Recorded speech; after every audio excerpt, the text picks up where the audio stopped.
ಹಿರಿಯ ನಾಯಕರಿಗೆ, ವಿಶೇಷವಾಗಿ ನಮ್ಮೆಲ್ಲರ ನಾಯಕರಾದಂಥ ರಾಹುಲ್ ಗಾಂಧಿರವರಿಗೆ ಮತ್ತು ಕಾಂಗ್ರೆಸ್ ಪಕ್ಷದ ಅಧ್ಯಕ್ಷರಾದಂಥ ಸನ್ಮಾನ್ಯ ಮಲ್ಲಿಕಾರ್ಜುನ್ ಖರ್ಗೆ ಸಾಹೇಬರಿಗೆ,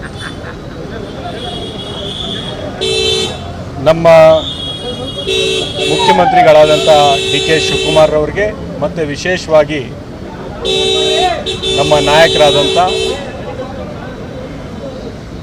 ಮಾರ್ಗದರ್ಶಕರಾದಂಥ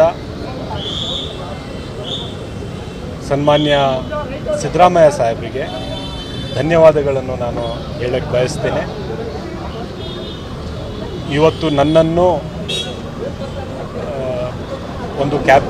ಒಂದು ರಾಜ್ಯದ ಸಂಪುಟದಲ್ಲಿ ಸ್ಥಾನ ಸಿಕ್ಕಿದೆ ಅಂದರೆ ಇವರು ನನಗೆ ಒಂದು ಅವಕಾಶ ಮಾಡಿಕೊಟ್ಟಿರ್ತಕ್ಕಂಥ ಸಂದರ್ಭದಲ್ಲಿ ಮುಂದಿನ ದಿನಗಳಲ್ಲಿ ಈ ರಾಜ್ಯದ ಯುವಕರ ಪರವಾಗಿ ಧ್ವನಿಯನ್ನು ಎತ್ತುವುದಕ್ಕೆ ಭಾಳಷ್ಟು ಯುವಕರಿಗೆ ಅವಕಾಶ ಮಾಡಿಕೊಟ್ಟಿರ್ತಕ್ಕಂಥದ್ದು. ನಾನು ನಮ್ಮ ಪಕ್ಷದ ಎಲ್ಲ ನಾಯಕರಿಗೆ ಧನ್ಯವಾದಗಳನ್ನು ಹೇಳಿ, ನನ್ನಂಥ ಒಬ್ಬ ಸಾಮಾನ್ಯ ಕಾರ್ಯಕರ್ತ, NSUI ಯುವ ಕಾಂಗ್ರೆಸ್ಸಿನ ಮುಖಾಂತರ ಬಂದಿರತಕ್ಕಂಥ ಕಾರ್ಯಕರ್ತ, ಪಕ್ಷದ ನಿಷ್ಠೆಯನ್ನು ಎತ್ತಿ ಹಿಡಿದು ಸದಾಕಾಲ ಪಕ್ಷದ ಜವಾಬ್ದಾರಿಯನ್ನು ಸಕ್ರಿಯವಾಗಿ ನಿಭಾಯಿಸಿರ್ತಕ್ಕಂಥ ನನ್ನಂಥ ಒಬ್ಬ ಕಾರ್ಯಕರ್ತನಿಗೆ ಜವಾಬ್ದಾರಿ ಕೊಟ್ಟಿರ್ತಕ್ಕಂಥದ್ದು.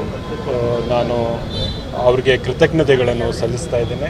ಸಿದ್ದರಾಮಯ್ಯನವ್ರಿಗೆ ಮತ್ತು ಡಿ ಕೆ ಶಿವಕುಮಾರ್ ಅವ್ರಿಗೆ ಮತ್ತೆ ನಾನು ಧನ್ಯವಾದಗಳನ್ನು ಹೇಳಕ್ಕೆ ನಿರೀಕ್ಷೆ ಇತ್ತ ಸರ್ ಯಶವಂತ್ ಹರ್ಷದ್ ಅವ್ರಿಗೆ?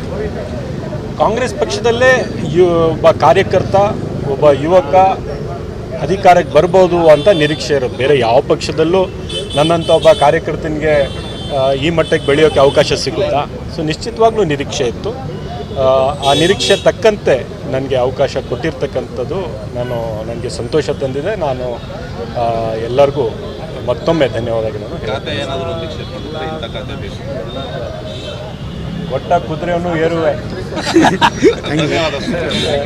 ಮಾನ್ಯ ಮುಖ್ಯಮಂತ್ರಿಗಳ ಅಧಿಕಾರ ಕ್ಷೇತ್ರ ಖಾತೆ ಅವರು ಏನು ಸರಿ ಅಂದ್ಕೊಂಡು ಏನು ಜವಾಬ್ದಾರಿ ಕೊಡ್ತಾರೆ ನಾನು ನಿಭಾಯಿಸ್ತೀನಿ.